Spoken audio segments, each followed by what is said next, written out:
Good evening, everyone. My name is Dr. Syed Ajaz, and I take this privilege to introduce Dr. Hebatallah Adam to this session. Dr. Hebatallah Adam is a distinguished scholar, editor, and academician with over 2 decades of experience in international economic development. She holds Dubai Golden Residence Visa 10 years for Genesis of Talent and currently serves as Professor of Economics and Associate Dean for Academic Affairs Master's Program at Jindal School of International Affairs, OP Jindal Global University, India. Previously, she was working as an assistant professor at Ain Shams University, Cairo, and an adjunct professor at German University in Cairo, and the Arabic Academy for Science, Technology, and Maritime Transport. She is the founder of Jindal Center for Global South, a pioneering research hub focused on Global South studies, South-South cooperation, and sustainable development, and Africa Dialogue Forum which fosters thought leadership for Africa's development. Dr. Adam holds a BA, MA, and PhD from Ain Shams University, Poitiers University, and IAE Paris Sorbonne University. Her research spans international development economics, green economics, international trade, and political economy of development with publications in Scopus indexed journals, renowned publishers like Springer and Routledge. She is also peer reviewer, guest speaker, and member of global networks, including the Organization for Women in Science for Developing World and the African Studies Center at Leiden. Her leadership and research continue to shape economic development discourse in the global South. So I welcome you to session, ma'am, and over to you.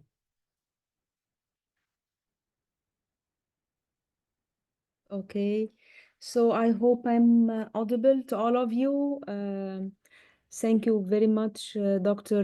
Ajaz, for your presentation and introduction of myself. And before starting the session, I would like to thank Dr. Firdaus and Dr. Bagirat and all the organizing committee of this workshop for their hard work and for making it true. And we are starting today our inaugural sessions.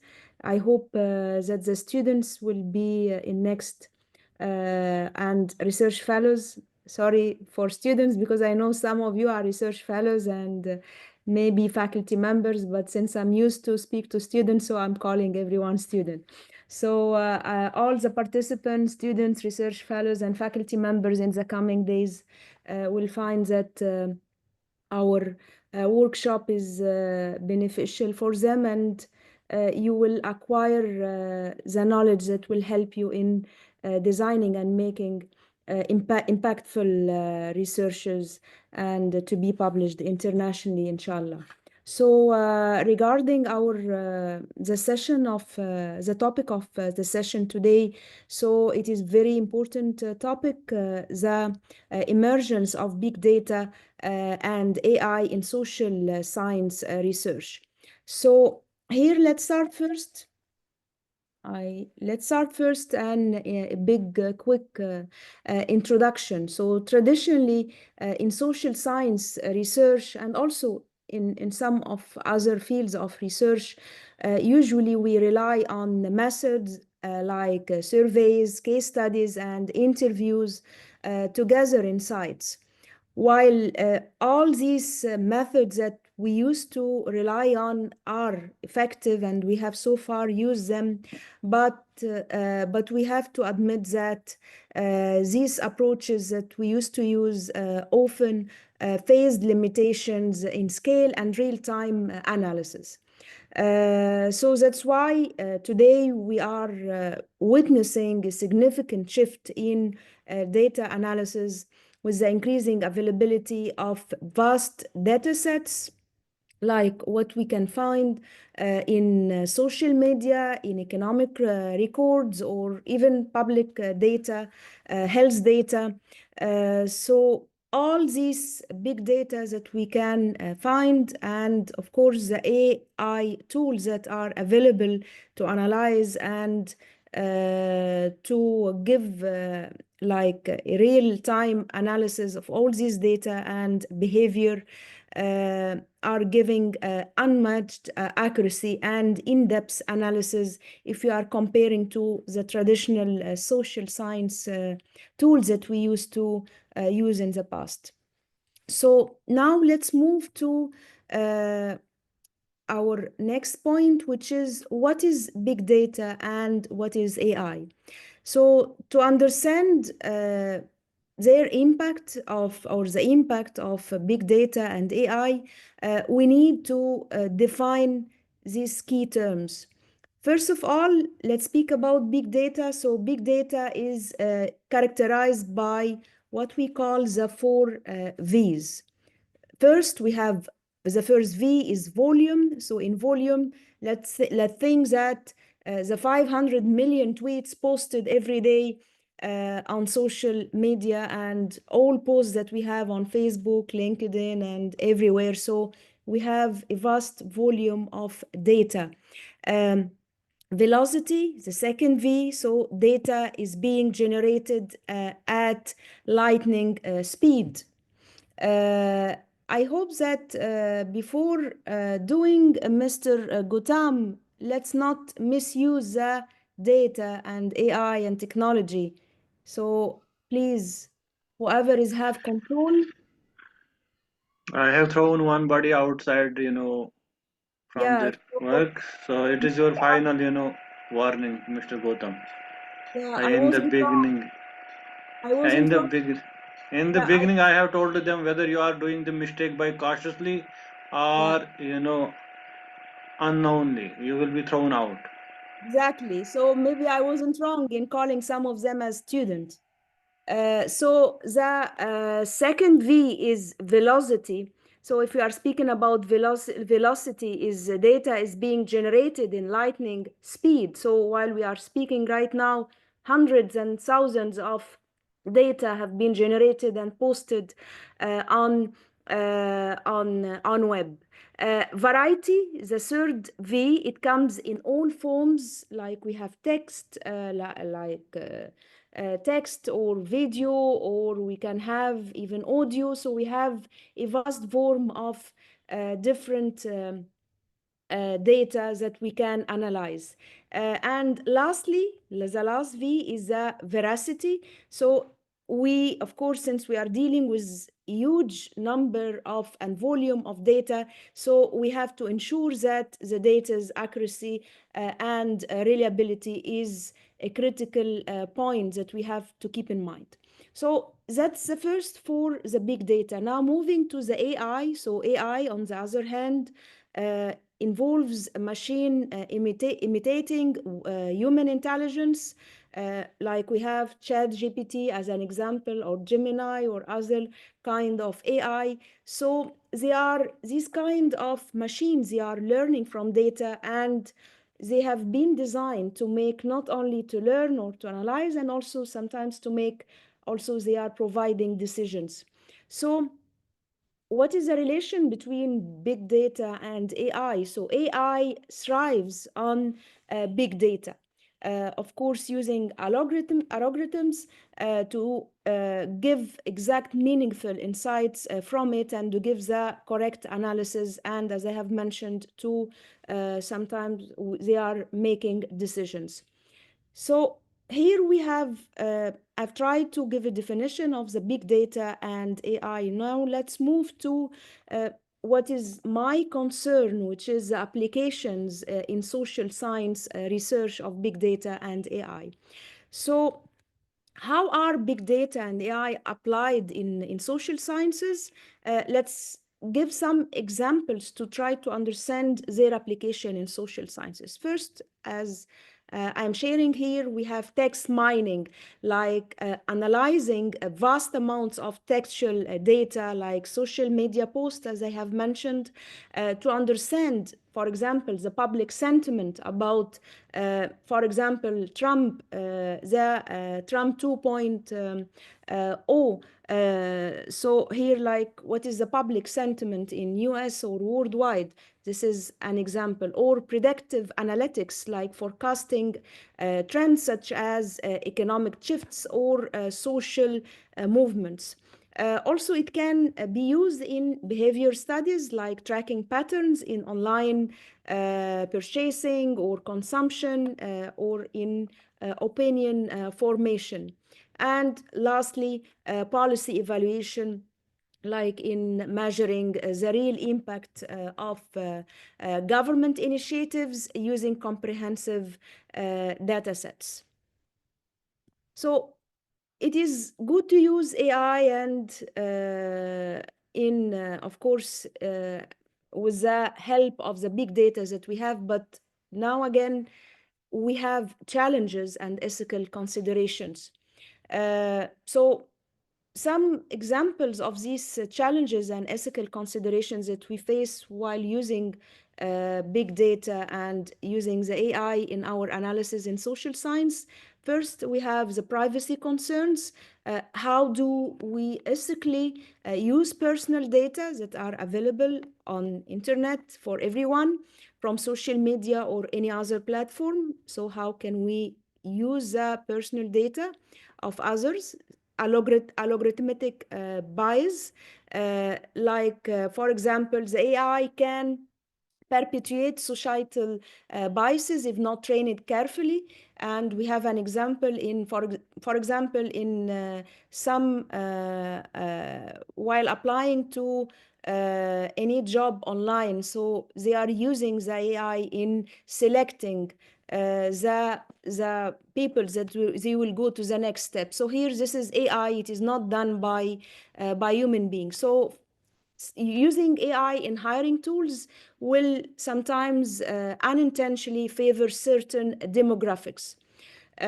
Access inequality. Researchers in developing nations or countries, they often lack the resources that leverage these tools fully. So we don't have access or finance to use all these kind of advanced AI tools. And finally, we have, of course, the data misuse. For example, data can be used in unethical objectives or practices. So all these issues, of course, they are leading to question how can we use safely the AI and big data in our research as a researcher. So here it comes the opportunities for researchers. So despite, of course, the challenges that I have mentioned, there are still immense opportunities that we have to take the maximum advantage from them. So researchers, they now have access to different analytical tools like Python or R or Tableau. And I hope that we are covering these tools in our workshop, Dr. Firdos, in next coming days. So these tools, they can help us in getting the maximum benefits and get accurate analysis in our research. Also, interdisciplinary collaboration is growing, blending social sciences and engineering, especially in practices. New fields like AI ethics and big data's role in policy making are emerging, and this will be, of course, beneficial for the policy makers in all governments, and especially in countries that have a high population size. So now we can say that also, despite all the challenges that AI and dealing with that huge number of big data and volume of big data are presenting challenges for all researchers, but also they present vast opportunities that we cannot in past, like in last 5 years, we cannot imagine that we can have this kind of output using these new tools in our research analysis. So now let's conclude this session and my presentation. We can say that big data and AI are presenting like a kind of transformative or revolution in our social science researches and the methods that we are using. So they present many opportunities for researchers. They provide tools for precision, scalability, and novel insights.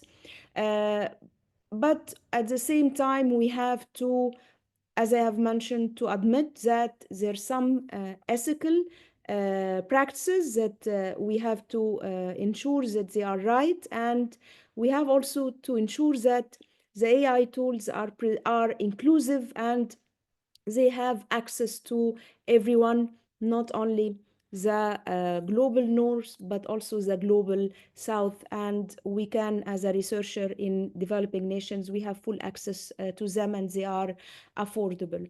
So let's get the maximum benefits of social science and the intersection between technology and our human inquiry. And of course, we should respect all ethical ethics of research while using AI for a better future for everyone, especially for the Global South citizens. Thank you, everyone, for your attention, and over to you, Dr. Ajaz, Syed Ajaz, and Dr. Firdaus. Thanks. Thank you so much. Thank you so much for this wonderful session. It was really an insightful session. You have highlighted the role of AI and big data in social science research, how it has made the research very easy, be it data collection or data analysis. So is there any question from the participants? No, sir. All right, ma'am. I have one question, if I am permitted. Because it's an opportunity to interact with Professor Heba, I would not leave it. Madam, you have touched a critical topic, but here comes a concern I have. AI-related tools and particularly access to big data sets, it is restricted in institutions. What I have seen is only few institutions have access to it. So how do you look at this challenge? Do you believe that, or do you feel that the higher education departments in India, the institutes, higher education institutes in India should come together and create a common subscription for teachers? I mean, how do we take advantage of those tools when we don't have access to it? Of course, definitely. I believe that we should work all together because if individual universities or school or high institutions try to reach out to get access, it will be costly and maybe some of them, of course, they will not afford to get that mass kind of subscription in these data sets. So I believe that maybe also Ministry of Higher Education, if they can assist, or some kind of funds can be mobilized to help universities, especially in some not the high big private universities, but governmental universities. They can work all together with the assistance of Ministry of Higher Education and mobilize some government fund to assist them in getting access, because this will be definitely the future of in our social research science. So I agree with you, Dr. Bagirat. Thank you, ma'am. Thank you. All right. Thank you so much, ma'am. Thanks. And I wish you all a fruitful workshop. And I will join, inshallah, in the last session to listen from you, your outputs, and how you have got the maximum benefits, which we hope all as the organizer of this workshop. And we will keep, of course, all working together. Thank you so much. And I would like again to extend my sincere gratitude for all the organizing members, especially Dr. Firdaus Malik and Dr. Bagirat Baria. They are all doing fantastic work, and thank you, Dr. Syed, for moderating this session Thank you today. so much, ma'am.